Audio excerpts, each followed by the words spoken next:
रोहन जेटली और उनकी टीम ने एक तरह से एक तरफा मैच जीता है, 12 में से 12 सीट आप लोगों ने जीता है, लेकिन आपकी टीम पे जो आपकी विपक्षी टीम पे काफ़ी सारे करप्शंस के एलिगेशन, मिसमैनेजमेंट के एलिगेशंस लगाए थे।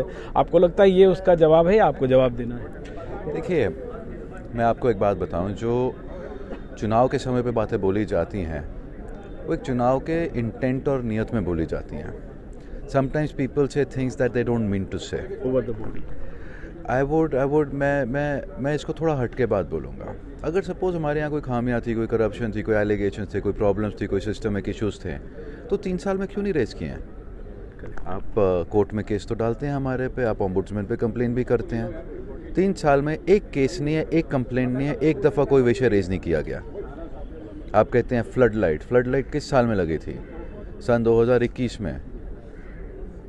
आज हम हैं 2023 में। 2021 में फ्लड लाइट लगने के बाद एक चुनाव ऑलरेडी हो चुका है, आज ये दूसरा चुनाव हुआ है। बिल्कुल।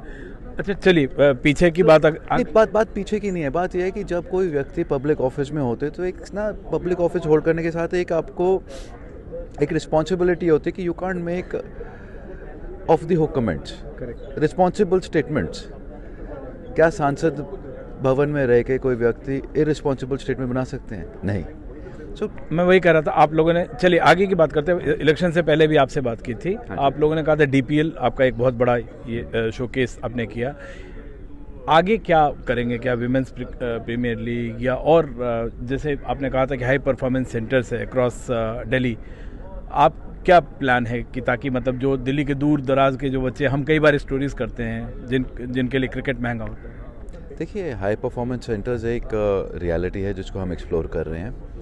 वो सेंटर्स क्रिएट होने से आपके जो परफॉर्मिंग प्लेयर्स हैं स्टेट में, जिनके talent scouts DRDO structures identify करेंगे, उन स्ट्रक्चर्स को आइडेंटिफाई करने के बाद हम लोग उनको एक स्टेट कंट्रोल्ड फैसिलिटी और सेंटर स्ट्रक्चर में उनको ट्रेन करेंगे। उससे फ़ायदा ये रहेगा और लाभ ये रहेगा दैट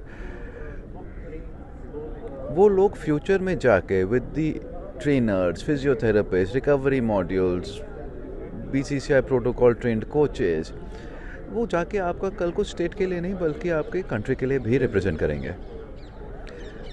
अच्छा, जो जैसे मैं कह रहा था दूर दराज में बच्चे जो क्लब्स में खेलते हैं, काफ़ी महंगा होता है।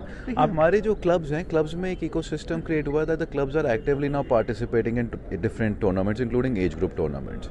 उसके अलावा हमारा एक गोल है केवल, जो कि खाली इतना लिमिटेड है टू द पॉइंट कि now clubs need to start maintaining nets to start imparting quality skills at grass root level. अगर हमारे 80-100 क्लब्स जो कर रहे हैं, अगर वो करने शुरू करें, so that means you have 100 different centres at the grass root level. उसके बाद एक हाई परफॉर्मेंस सेंटर्स का स्ट्रक्चर क्रिएट होगा। सो एक पिरामिड वर्टिकल क्रिएट हो जाएगा for the players across the city to get training. Persons of some quality of skill will go into a high performance structure and thereafter obviously come up to the state based on their deliverable conditions. बस एक आखिरी सवाल कि दिल्ली के 4 player अभी team India में हैं, IPL में सबसे ज़्यादा इस स्टेट से चुने गए। हम अगले आने वाले टाइम में, जैसे दिल्ली में कई बार सिलेक्शन को लेके या और भी जो कंट्रोवर्शियल खबरें आती हैं, हम अगली बार किन खबरों के लिए जानेंगे? देखिए, हमारे यहाँ पे खाली पिछले 3 साल में आप जाने गए हो कि दिल्ली में आप कैसे 3 बच्चे A टीम में गए, 2 प्लेयर्स नेशनल टीम में गए हैं, 2 नए प्लेयर नेशनल टीम में गए हैं, 1 in the test format, 1 in the T20 format. So you will only see more players coming up the ranks because there are talents who are being identified by not just the state but also by the national selectors for the purposes of going up the ranks. चलिए, wish you all the best. Thank you.